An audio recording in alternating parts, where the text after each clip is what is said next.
करने वाला हमें प्राण से भी बढ़ के प्यारा हो तो मैं उसे क्षमा नहीं करूंगा। छोटी रानी, इस दरबार को कौन कहे इस राज्य से बाहर करवा दूंगा। एक बार बता तो सही, किसके कारण तुम्हें को बनाना पड़ा। पति को भी कोई उत्तर नहीं देती है। इतने में भीड़ को चीरती बड़ी राजमाता सुनीति भी पहुंच ही गई। क्या बात है बहन, स्वामी के वचन का उल्लंघन कर रही है।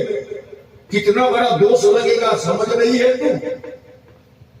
एक औरत के लिए पति ही तो परमेश्वर होते हैं, यही भगवान है हमारे। पति के वचन का कभी उल्लंघन नहीं करना चाहिए। स्वामी बार बार पूछ रहे और तू उत्तर नहीं देती। चलो अगर स्वामी पे विश्वास न हो रहा हो तो मैं तुम्हारी बड़ी बहन तुम्हारे सामने हूं। हमें तो बता सकती है कि किसके कारण तुम्हें को बनाना पड़ा। अब मुख ऊपर उठा के देखिए सुरुचि और कहते कि आप सहन कर पाएंगी अगर मैं नाम कहूं। कहा सहन क्या करना है, उसे सजा सुनाना है।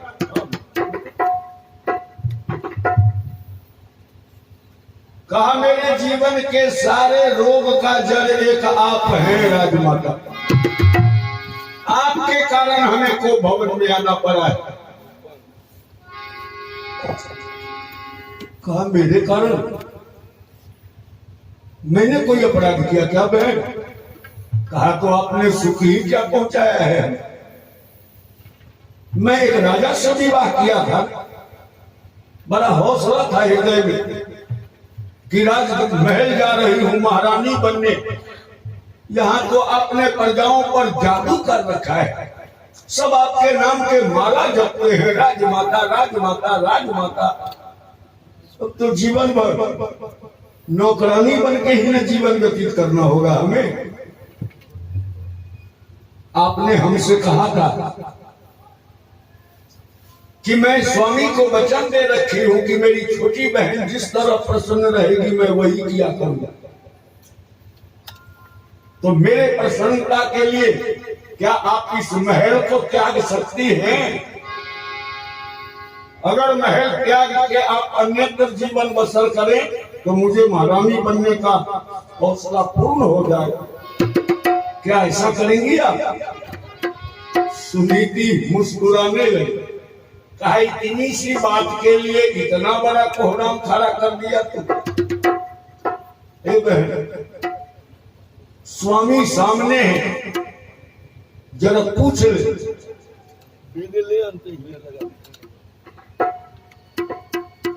आज तक कानो कान किसी को पता है कि कितने दिनों से मैं तेरे घर का हर दासी का कर्ज अकेले संभाल रखा है। मैंने भी ये अपराध किया है, स्वामी से भी छुपा के रखा इस बात। तो जिस तरह घर में बुला के घर से बाहर घर का काम करने का आदेश दिया था, उसी तरह अगर ये भी बात कह देती हमें तो बिना कोई शोरगुल किए मैं कब का महल छोड़ के चली गई होती। मैं स्वामी के इच्छा के विरुद्ध अपने मर्जी से विवाह करवा के बुलवाई हूं तुम्हें इस दरबार में। पूछ ले स्वामी से। ये कभी दूसरी शादी करने के लिए तैयार नहीं थे, मैं हट करके विवाह करवा के बुलवाई हूं। तो तुम्हारी खुशी के लिए इस महल को छोड़ना तो साधारण बात हो गया बहन। तुम्हारी प्रसन्नता के लिए अगर इस संसार को भी हमें छोड़ना पड़े तो मैं सहर्ष संसार को भी त्यागने के लिए तैयार हूं। मैं इसी समय महल तुम्हारे हवाले करती हूं और मैं इसी समय इस महल से दूर चली जाती हूं। कहा कि पागल हो गई है क्या? क्या बोल रही है सुनीति? तू इस महल को त्याग देगी?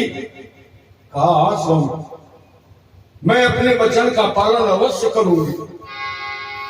मैं विवाह से पहले ही आपको वचन दिया था कि जिस तरह मेरी छोटी बहन प्रसन्न रहेगी मैं वही किया करूंगा।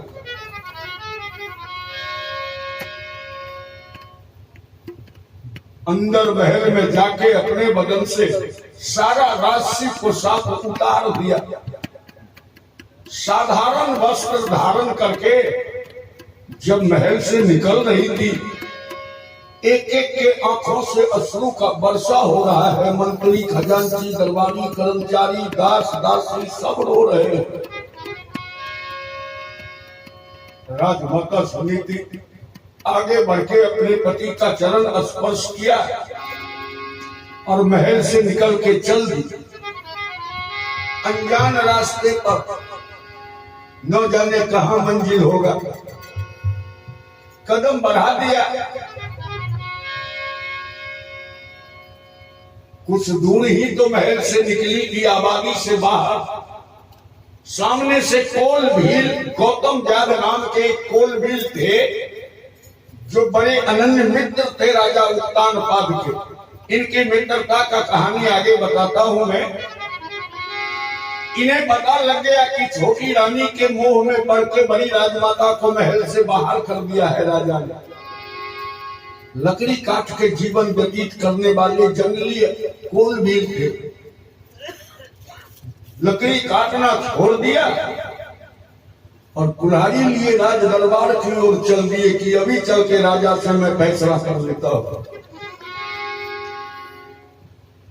अभी आबादी से दूर ही निकली कि राजमाता सुनीति कि देख लिया आते हुए, जय पति देव, जय पति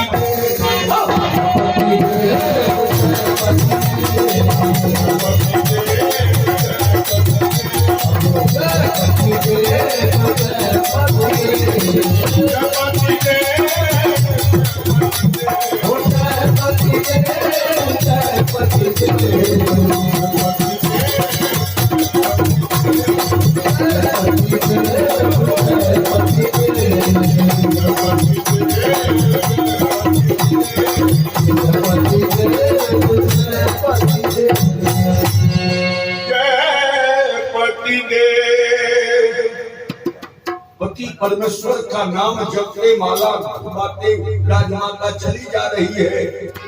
आवाज सुनते गौतम व्याध दौड़ गए, देख लिया राजमाता सुनीति को, दौड़ के चरण पकड़ लिया। हे मां, मुझे हर बात का पता लग गया है। वो अन्यायी राजा छोटी रानी के मुंह में पड़ के तुम्हारे जैसे देवी को महल से बाहर कर दिया है। अनजान रास्ते पर दर दर का ठोकर खाने के लिए मैं राजमहल की ओर ही जा रहा था और अब भी जाऊंगा। तुम थोड़ी देर प्रतीक्षा करो, मैं अभी जाके उस पापी राजा और पापनी रानी दोनों का स्वर उतार के लाके तुम्हारे दोनों कदमों में डाल देता हूं। राजमाता सुनीति झटके से पांव छुड़ाई और कहा कि तू तो बहुत बड़ा पापी है, कितने जोरों से मेरे पति का निंदा कर दिया तूने। इतने जोरों से निंदा किया कि जितना दूर तेरा आवाज गया हो उतने दूर का जगह अपवित्र हो गया। पहले मुझे उस सीमा को पार करने दो जहां तक तेरा आवाज पहुंचा होगा। झटके से पांव छुड़ा के जब बड़ी आंख से आंसू टपक गया गौतम व्याध के कि वाह प्रभु, यही आपकी दुनिया है। जिस पति ने दर बदर का ठोकर खाने के लिए इस देवी को अनजान रास्ते पर छोड़ दिया, उनके लिए अभी इतना श्रद्धा है कि एक बार निंदा सुनने को तैयार नहीं। फिर से जाके चरण पकड़ा और कहा कि मां, मैं भावना में बह के कुछ खरी खोटी बोल दिया। तू मां हो, पुत्र समझकर क्षमा कर दे हमें। मैं तुमसे एक प्रार्थना करता हूं कि तू सारे प्रजा की राजमाता हो, इस नाते हमारी भी तो राजमाता हो। साथ साथ एक रिश्ता और है, तू हमारी मिठाई भी है। सुनीति कहती कि सचमुच तुम पागल मालूम होते हो। हमें तुम मिठाई नहीं खा रहे हो? कहा कि हाँ मां, इसका ठोस प्रमाण है हमारे पास। अपने गले से एक ताबीज निकाल के दिखलाया कि देखो मां, इस ताबीज को तो अवश्य पहचानती होगी। कहा ये तो मेरे पति की ताबीज है, तुम्हारे गले में कैसे आ गया? कहा अगर ये जानना चाहती हो तो 1 मिनट शांति से मेरी बात सुन ले मां। एक दिन राजा उत्तान का शिकार खेलने आए इस जंगल में। एक शिकार के पीछे घोड़ा दौड़ाया, जितने अंगरक्षक साथ में आए थे सब छूट गए, अकेले शिकार के पीछे दौड़ते रहे। अंत में शिकार भी आंख से ओझल हो गया और मुकाबला हो गया सिंह से। एक शेर आ गया सामने और वो राजा पर वार करने के लिए तत्पर है। राजा बचाओ बचाओ का शोर मचाने लगे। मैं वही बगल में लकड़ी काट रहा था। मैं दौड़ के पहुंचा, पहचान लिया कि ये तो हमारे राजा हैं। तब तक वो सिंह वार कर चुका था। मैं राजा को धक्का देके जमीन पे गिरा दिया और उस सिंह से मैं खुद उलझ गया। तेरे चरण की कृपा थी, मैंने सफलता पाया। मार दिया मैंने उस सिंह को। जब सिंह मर गया तो मैं भी लहू लुहान घायला अवस्था में उठ के खड़ा हुआ। उत्तान पाद आगे बढ़ के छाती से लगा लिए हमें। कहा तूने मुझे दूसरा जीवन दिया है, अगर तुम समय पर नहीं आते तो मैं आज सिंह का निवाला बन चुका था। तो जीवन दान देने वाले आज से तो हमारे अनन्य मित्र हो। तो लोग कैसे समझे कि तू मेरा मित्र है? इसके प्रमाण के लिए ये ताबीज मैं तेरे गले में डाल रहा हूं, ताकि कोई भी इस ताबीज को देखते समझ जाएगा कि तू राजा उत्तानपाद के मित्र हो। उस दिन से ये ताबीज मेरे गले में है।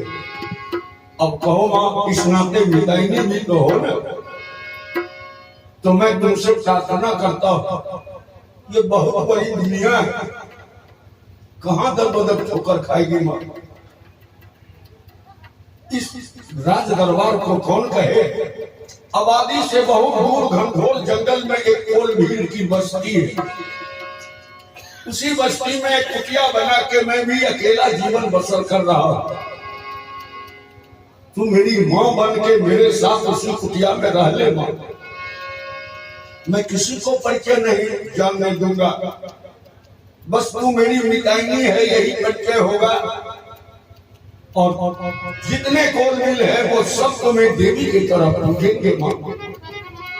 मेरे साथ उस कुटिया में चलते रहना, मैं अत्यंत सेवा किया करूंगा और सारे बस्ती वाले तुम्हें पूजेंगे।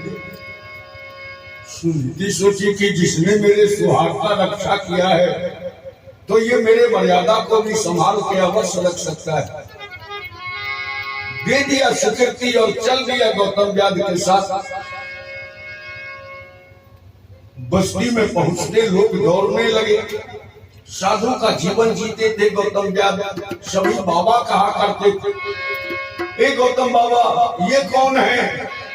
कहा ये हमारी मिताइनी है, मैं इन्हें बुला के लाया हूं, आज से ये हम सबों के साथ ही रहेगी। और जिसे भी मां के प्यार का कमी महसूस हो, मेरी मिताइनी से मां का प्यार प्राप्त कर सकते हो। बड़ी देवी है ये, पहचान लोगे तुम सब भी। अब मिताइनी मिताइनी मिताइनी के नाम से प्रचलित हो गई उस कोल भील की बस्ती में।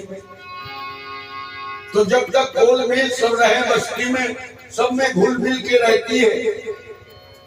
और जब कोल भील लकड़ी काटने निकल जाए घनघोर जंगल में, छोटे छोटे बच्चे बच जाते थे बस्ती के अंदर। तब एकांत में अंचल फैला के आंसू बरसाते राजमाता सुनने की किया पति दर्शन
प्रजा विद्रोह कर दे। हे अन्यायी राजा, अगर संतान नहीं मिलने के कारण बड़ी राजमाता को महल से बाहर करवा दिया, तेरी छोटी रानी भी तो कोई संतान नहीं दे रही है, इन्हें भी महल से बाहर करो। बड़े मुश्किल से प्रजाओं को शांत कराते, बड़े मुश्किल से बात को फिर से अनुकूल करते हैं। कुछ समय व्यतीत हुआ, जब सब के सब भूल गए राजमाता सुनीति को, राजा उत्तानपाद के भी मन से उतर गया। अब इन्हें भी याद नहीं है कि ये छोटी रानी है, इससे पहले भी कोई रानी थी। तब आज फिर शिकार खेलने निकल चुके। राम जी जो चाहे तो क्या नहीं होता। फिर शिकार खेलने जो आज निकले, तो उसी जंगल में शिकार खेलने पहुंच गए जिस जंगल में कोलभीर की बस्ती है और गौतम व्याध का कुटिया है। तो इस बार भी सारे अंगरक्षक छूट गए और एक शिकार के फेरे में घोड़ा को दौड़ाते दौड़ाते, उस बार सिंह से मुकाबला हुआ था, इस बार प्यास से मुकाबला हो गया। कड़ाके की धूप, कड़ाके की गर्मी में घोड़ा दौड़ाना त्रास परेशान करने लगा। कुछ दूर जल के तलाश में भी घोड़ा दौड़ाए, लेकिन जल मिला नहीं। नतीजा हुआ कि एक वृक्ष के निकट गिर गए जमीन पर घोड़े से और कराहने लगे कि अगर कोई सुन रहे हो मेरे आवाज को तो कोई 2 घूंट जल पिला दो। 2 घूंट जल के बिना मेरा प्राणांत तो होने वाला है। ये आवाज सुनने वाला था कौन उस बियाबान जंगल में? ये आवाज एक आवाज से ही जाके टकराया है। उधर से भी आवाज आ रहा था, अखिया पति दर्शन की प्यासी। राजमाता सुनीति सुनी स्वामी की आवाज इस घनघोर जंगल में। नहीं, सच्चे हृदय से जो याद कर रही थी उन्हें, इसीलिए उनका आवाज गूंज गया है मेरे कान में। अब ऐसा सौभाग्य कहां मेरे पास कि मैं फिर कभी अपने पति के मुख का दर्शन कर सकूं। मन को शांत करना चाहिए, तब तक फिर आवाज पहुंचा। किसी के कान में आवाज नहीं पहुंचा। कोई दयालु नहीं हो प्राण के रक्षा करने वाले, मर जाना होगा 2 घूंट जल के बिना हमें। अब सुनीति समझ गई कि सचमुच ये मेरे पति ही हैं और संकट में है, जल का मांग कर रहे हैं वो। तुरंत एक बर्तन में जल लेके और आवाज के निशाने पर दौड़ती है। ए प्रभु ध्यान रखना, कभी जान कभी सूरज, कभी आग, कभी सूरज।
घोड़े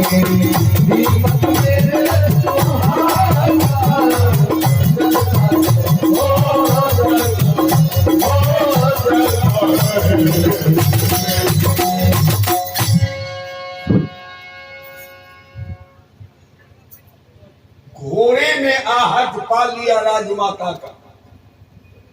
अब राजमाता जो यत्र तत्र ढूंढ के भटक रही थी, घोड़े ने आवाज लगा दिया।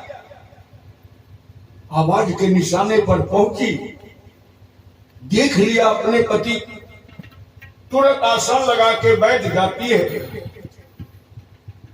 और राजा का सर उठा के अपने जंजे पर रख लिया और हाथ में जल ले लेके धीरे धीरे मुख में जल डालना शुरू किया।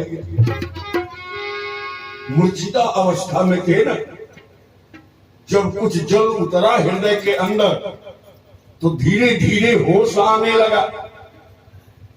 जब पूर्ण तरह होश आया तो तानपाद सोचा कि इस व्यापार जंगल में किस दयालु को दया आ गया मेरे ऊपर, किसने मेरे प्राण का रक्षा किया है।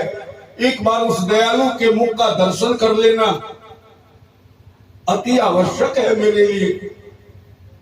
धीरे धीरे आंख खोलते, जैसे ही आंख खोले देख लिया ये तो बड़ी महारानी सुनीति है।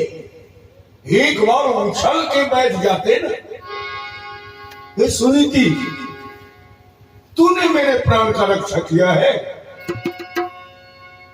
तू अभी तक जीवित हो इस संसार में सुनीति। कोई नहीं सोच सकता कि तू अभी तक जीवित होगी। सभी ने सोच लिया कि महल से निकलते अवश्य इस संसार को त्याग दिया हो। कहां हो, किस हाल में हो, कैसे जीवन बसर कर रही है सुनीति तू। अगर तेरे ही कान में मेरा आवाज पहुंचा तो तुम्हें अनसुना कर देना चाहिए इस आवाज को। तूने मुझे जीवित करके सुखी नहीं किया सुनीति, मिटे हुए घाव को कुरेद के फिर से हरा भरा कर दिया है। कहां रहती हो तू? कहा पहले अपने आप को होश में तो रहिए स्वामी। मैं बड़े आनंद से जीवन बसर कर रही हूं। आप ही का एक मित्र है जिस पर भरोसा करके विश्वास करके मैं उसके साथ रहना स्वीकार किया और उसने भी बड़े ही प्यार से मर्यादा का निर्वाह कर रहा है। कैसे बताऊं कि महल में एक संतान के लिए भगवान को परेशान कर रही थी, दे दो एक संतान, दे दो एक संतान। और इस समय मैं जहां हूं, कितने पुत्र हैं हमारे आप गिन भी नहीं पाएंगे स्वामी। कितने बच्चों की मां हूं मैं, आप गिन नहीं सकेंगे। कहा जंगल में मेरा मित्र कौन है सुनती। कहा गौतम व्याध नाम है उसका स्वामी। गौतम व्याध? क्या मेरा है गौतम व्याध? देखियो कभी गौतम व्याध को। अरे उसने मेरे जीवन का रक्षा किया, ये दूसरा जीवन उसी का दिया हुआ है। कहा स्वामी मुझे सब मालूम है, यही कहानी जानने के बाद मैं स्वीकृति दिया था उसके साथ रहने का। लेकिन उसने मां के तरह अटूट श्रद्धा किया है मेरे साथ। यही बगल में कोल भील की बस्ती है स्वामी। क्या 2 मिनट के लिए चल के उस जगह को पवित्र नहीं कर देंगे आप? अगर 2 मिनट के लिए भी आपका चरण धूली पड़ जाए तो बाकी जीवन बड़े सानंद से मैं व्यतीत कर लूंगी। कहा अवश्य चलूंगा सुनीति। एक दिन उस दयावान ने मेरे प्राण का रक्षा किया और आज मेरे मर्यादा को संभाल के उसने रखा है। मैं जन्म जन्मांतर तक ऋणी रहूंगा उसका। कैसे नहीं जाऊंगा उसके कुटिया तक। चल सुनीति, मैं अभी चल रहा हूं। आगे आगे राजमाता सुनीति चली और पीछे घोड़ा का बाग पकड़े राजा उत्तानपाद जब बस्ती में पहुंचे तो सारे औरत मर्द तो लकड़ी काटने निकल चुके थे घनघोर जंगल में। छोटे छोटे बच्चे यत्र तत्र खेल रहे थे। सब दौड़ जाते हैं, ओ मिटाई नहीं, ये कौन है, ये कौन आ रहा है आपके साथ, इतना बड़ा घोड़ा, कभी नाम भी नहीं सुना, देखने की तो बात दूर से ही, कौन है ये। कहा बेटा यही हमारे स्वामी है ना। स्वामी क्या चीज होता है वहां, सब कोल भी जंगली बच्चा है। कहा स्वामी नहीं समझते, पति है हमारे, ये तो समझ गए ना। कहा कोई पहेली बुझा रही है क्या, कभी स्वामी कभी पति कहती है, मैं पूछती हूँ तुम्हारे कोई लगते हैं या नहीं। कहा वही तो बता रही हूँ, तो तुम समझने को तैयार नहीं हो। तो कुछ दिनों से रही थी ना कोलभील की बस्ती में। कहा पति और स्वामी नहीं समझ रहा है ना तू, ये हमारे बौर है बौर, ये तो समझ में आया। कहा कि माँ यही तुम्हारा बौर है, यही ना तुमको घर से बाहर निकाल दिए थे, फिर यहां क्यों आए, कहीं तुम्हें बुलाने तो नहीं आए। मिताई अगर बुलाने आए हो तो कह दो इन्हें कि अब इनको भी इसी जंगल में रह जाना हो, तुम्हें तो नहीं जाना है और इन्हें भी अब रहना हो। राजमाता कहती बच्चे इस तरह नहीं बकते, बड़ों के साथ इस तरह नहीं बोलते। कहा बोलने से मना करती है तो मैं गाना गा के सुनाऊं तुम्हारे बौर को। कहा हाँ गाना गा सकते हो, कोई बात नहीं। क्या पता था कि इस मासूम के हृदय में क्या ज्वाला धधक रहा है। छोटे छोटे बच्चे डफली लेके नाचना शुरू किया, मिताई के बौर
जोरू को दिले गहन भव और अपने बैठे सिंहासन।